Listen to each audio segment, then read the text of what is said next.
का मक़दस हैं, क्योंकि खुदा ने फरमाया है मैं उनमें बसूँगा और उनमें चलूँ फिरूँगा और मैं उनका खुदा होऊंगा और वो मेरी उम्मत होंगे। वैसे बाग अदन में खुदा फिर रहा था, आदम और हवा के साथ फेलोशिप रखना चाहता था। यहाँ पर खुदा कह रहा है हम जिंदा खुदा का मक़दस हैं और वो फरमाता है मैं उनके दरमियान चलूँ फिरूँगा और उनका खुदा होऊंगा। शागिर्दों को उसने कहा तमाम दुनिया में जाओ, सारी खलक के सामने अंजील की मुनादी करो।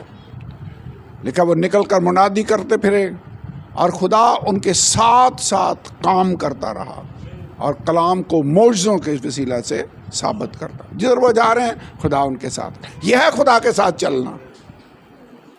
खुदावंद मैं जिधर जाऊं मैं तुझे अपने साथ पाना चाहता हूं, मैं तेरी रहनुमाई में चलना चाहता हूं। खुदावंद मैं इतना सेंसिटिव हूं कि मैं तेरी हजूरी को फील कर सकूं कि तू मेरे साथ है और मैं तेरे साथ साथ चल रहा हूँ। अगर आप खुदा के साथ तजर्बा हासिल कर लें फिर आप कायम रहेंगे। फिर इर्द गिर्द लोग गिर भी पड़े फिर भी आप कायम रहेंगे।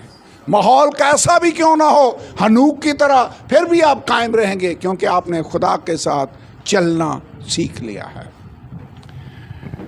इससे पहले कि हम आखिरी दुआ करें, स्पेशल अनाउंसमेंट के यहाँ पर भाई एलन शाम और उनके मिसेस वो आ रहे हैं अगले संडे को नहीं, उससे अगले संडे को 6 अप्रैल को जो संडे आ रहा है उस दिन ब्रदर शाम यहाँ पर खुदा का कलाम सुनाएंगे, प्रीच करेंगे।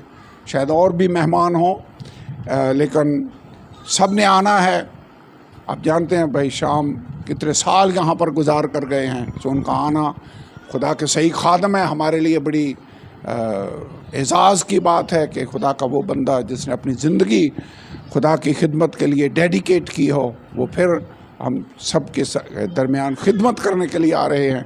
तो और ख़ुद भी आएँ, औरों को भी लेकर आएँ, ताकि ये खुदा का घर उसके मेहमानों से भरा हुआ हो। दुआया मीटिंग अभी किसके घर में है? हाँ, बशारत जेम्स। सो ये इधर इसी चर्च के पास ही जो कॉलोनी है भाई बशारत के घर में, बशारत जेम्स के घर में दुआया मीटिंग शाम 6 बजे मंगल वाले दिन दुआया मीटिंग होगी। खुदावंद खुदा तेरा शुक्र हो तेरी सारी बरकतों के लिए, तेरी मेहरबानियों के लिए। हम तेरे साथ चलने वाले बनना चाहते हैं हनूक की तरह। जैसे हनूक तेरे साथ साथ चलता रहा, हम भी तेरे साथ चलने वाले बनना चाहते हैं, क्योंकि जो तेरे साथ चलते हैं तू उन्हें उठा लेने वाला है, तू उन्हें उठा लेता है। मदद कर, जैसे नूह तेरे साथ चलता रहा, जैसे आदम तेरे साथ चलता रहा, हम भी चलने वाले बनना चाहते हैं। जैसे इब्राहिम तेरे हजूर चलता रहा। Bless Lord, bless God. मदद कर, जब तेरे लोग यहाँ से जाएं तेरी हजूरी उनके साथ रहे। मदद कर और बरकत दे, यस्सु के नाम में, यस्सु के नाम में। आप ये एक बहन गवाही देना चाहती हैं, सो अगर आप बैठें 2 मिनट के लिए, फिर हम दुआ रबानी कहेंगे। हाँ, इन थोड़ा या साइड ते कर लो, चलो गुड। और भी टोल कि उतो चुक के थोड़ी साइड ते कर।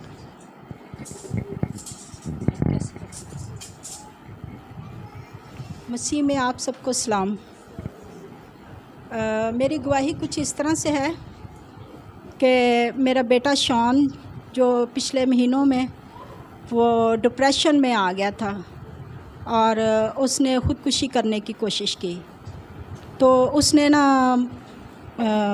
जहर खा लिया। तो वो मुंह के नज़दीक रखो। अच्छा, उसने जहर खा लिया। तो हॉस्पिटल में लेके गई और फिर दुआ करती रही मैं, और उसको जो ना उल्टी आई, वो जहर उसका निकल गया। मैदा वॉश करवाया, घर ले आई। उसके 15 दिन के बाद फिर इब्लीस ने एक बड़ा हमला किया। जहाँ उसने 1 बोतल खाई थी, दूसरी दफ़ा उसने 2 बोतल खाई जहर की। अब इस दफ़ा जब मैं लेके गई उसको, तो उसकी हालत बिल्कुल नाकस थी और डॉक्टर कह रहा था कि बस अब आप दुआ करें कि अब ये खुदा ही है जो इसको बचाए। तब मैंने फिर खुदावन मेरा चौपान दुआ करी और खुदा के आगे मिन्नत रखी। खादम जी को मैंने कॉल करी, इन्होंने भी दुआ की। इस दफ़ा जब वो उसने जो 2 बोतलें खाई थी उसने जहर की, तो उसके नाक में से और मुंह से बहुत ज़्यादा ब्लड निकलना शुरू हो गया। तब मैं खड़ी अपने बेटे को देख रही थी और मैं खुदा से यही दुआ कर रही थी कि मैंने कहा, खुदा ये जो मौत हो अगर हुई तो ये जो अबलीस की तरफ से होगी, ये आपकी तरफ से नहीं है। ऐ खुदा मेरे बेटे को ज़िंदगी दीजिए और बाप यीशु के नाम से दीजिए। मेरे बेटे की गलतियां गुनाह माफ़ कीजिए, मेरे भी गलतियां गुनाह माफ़ कीजिए, यीशु के नाम से मेरे बेटे को ज़िंदगी दीजिए। तब मेरे बेटे को होश आई और फिर उसने कहा कि खादम जी से मेरी बात कराएं, और खादम जी ने भी दुआ करी उसके लिए। बेटे को घर ले आई तो डॉक्टरों ने कहा कि इसको किसी डॉक्टर से, ऐसे जहन वाले डॉक्टर को दिखाओ, इसे बहुत ज़्यादा डिप्रेशन होता है और ये बार बार इस तरह से करता है। तो मेरे पास मैंने डॉक्टर से मशवरा किया, मैंने कहा कितने पैसे लगेंगे? वो कहता जी 6 महीने के ना इसके होंगे कोई 2 लाख से ऊपर भी जा सकता है। मैंने कहा खुदावन मेरी तो इतना मेरे पास नहीं है अमाउंट, तो मैं क्या करूं? और रिश्तेदार तो बस कहते हैं कि इसका इलाज करवाओ, इधर उधर के लोग, तो मैं क्या करूं? मैं घर आई, मैंने दुआ की और फिर मैंने जो मेरी सैलरी है उसी में से मैंने 10वां हिस्सा निकाला और उसके बाद फिर मैंने अपने बेटे के लिए इलाज के लिए पैसे एक मंथ के निकाले। तो उसमें क्या हुआ, मैं कि आगे खुदा तू मेरी मदद करेगा। तब मैं जब दूसरे दिन मैं अपना गई अपनी जॉब पे, तो मेरी मैडम कहती क्यों परेशान है? मैंने उसे अपना सारा पोजीशन बताई और वो कहती कि कितने मंथ तक ये तुझे चाहिए पैसे? मैंने कहा 6 महीने तक। तो वो मुझे कहती कि मैं 6 महीने तक तुझे ये पैसे दूंगी और उसके बाद भी तुझे ज़रूरत पड़ेगी मैं दूंगी तुझे। तो ये खुदावन की ज़िंदा गवाही है। तो मेरे बेटे को एक नई ज़िंदगी मिली। मैं आप सब से इल्तिजा करती हूँ कि मेरे बेटे के लिए दुआ करें कि ताकि वो ये डिप्रेशन की बीमारी से निकले बाहर। और खुदावन यीशु ने मेरे बेटे को ज़िंदगी दी। हमारा खुदावन यीशु ज़िंदा है, उसकी कब्र खाली है, यीशु की कब्र खाली है। आमीन।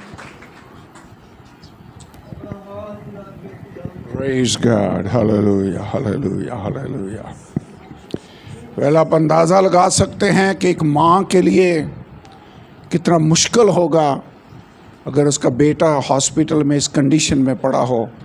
आप अपने आप को उसकी जगह पर रख कर देखेंगे तो आपको अंदाज़ा होगा कि कितना मुश्किल। और ऐसे मुश्किल वक्त में खुदा अपना हाथ बढ़ाए, शफा दे और वो बच्चा बिल्कुल ठीक हो जाए, ये बहुत बड़ा मौजज़ा है। आइए शुक्र करें, खुदा का शुक्र अदा करें और उस बेटे के लिए, शॉन के लिए हम दुआ करना चाहते हैं।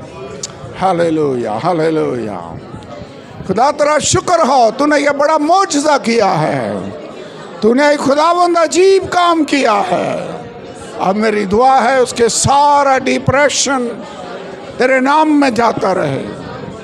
Hallelujah, hallelujah, hallelujah. हम उसे तेरे हजूर में लाते हैं यीशु के नाम में। खुदावंद एक मौजज़ा देखना चाहते हैं। बरकत दे, बरकत दे, बरकत दे, बरकत दे, बरकत दे। Hallelujah, hallelujah, hallelujah, hallelujah, hallelujah, hallelujah, hallelujah, hallelujah, hallelujah.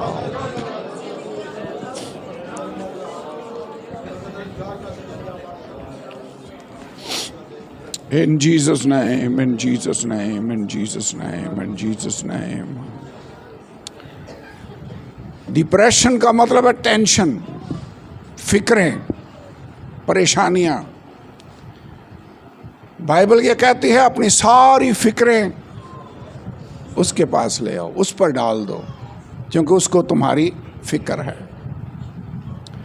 जब भी आप ऐसी कंडीशन में जाएं, बहुत ज़्यादा फ़िक्रमंदी में होंगे तो फिर दिमाग कई दफ़ा काम करना बंद कर देता है, टेंशन में आ जाता है। स्पेशल फ्लूइड हैं जो ब्रेन में निकलते हैं और उससे फिर दिमाग की जो कारकर्दगी है वो मुतासर होती है। इब्लीस का भी इसमें हाथ है, क्योंकि कई लोग हैं जिन्होंने अपनी ज़िंदगी ख़त्म करने की कोशिश की है जब ज़्यादा परेशानियों में हों। बेहतर है ऐसी हालत में खुदा पर भरोसा रखें, अपनी सारी टेंशन्स उसके हवाले कर दें और उसे कहें खुदावंद ये मैं तेरे सुपुर्द कर रहा हूँ, तू मदद कर। और इनके साथ भी ऐसा ही हुआ। आपको याद होगा भाई डेविड बड़े हमारे अच्छे भाई, वफादार भाई थे जिनकी डेथ हो गई। तो ज़ाहिर है जब बाप की डेथ हो जाए तो बच्चे फिर डिप्रेशन का शिकार तो होंगे और फिर परेशानी में, मुश्किल में, ऐसे हालात में से वो गुज़रे। लेकिन इलाज मैं सिर्फ बताना चाहता हूँ कि बेहतरीन इलाज जो हमने तजर्बे से सीखा है वो ये है, किसी परेशानी में हो, किसी मुश्किल में हो, उसको दिमाग पर इतना ना ले लें, उसे खुदा के हजूर में लाएं और फिर उधर छोड़ दें। कई दफ़ा हम खुदा के हजूर लाते हैं, उधर छोड़ते नहीं हैं, फिर पास ही साथ ही ले आते हैं। नो नो नो, अपनी सारी फ़िक्रें खुदावंद पर डाल दो, क्योंकि उसको तुम्हारी फ़िक्र है। बाइबल में लिखा है किसी बात में किसी तरह की फ़िक्र ना करो। टेंशन फ्री कैसे होना है, शायद इस पर पूरी बाइबल स्टडी की ज़रूरत है। सो खुदा आपको बरकत दे। आइए खुदा की सिखाई हुई दुआ में शरीक हों। ऐ हमारे बाप, तुझे आसमान पर है, तेरा नाम पाक माना जाए, तेरी बादशाही आए, तेरी मर्ज़ी जैसे आसमान पर पूरी होती है ज़मीन पर भी हो। हमारी रोज़ की रोटी आज हमें दे, और जिस तरह हम अपने कर्ज़दारों को मुआफ़ करते हैं, तू भी हमारे कर्ज हमें मुआफ़ कर। हमें आज़माइश में ना ला, बल्कि बुराई से बचा, क्योंकि बादशाही, कुदरत और जलाल हमेशा तक तेरे हैं। आमीन आमीन आमीन। खुदा आपको बरकत दे। God bless you.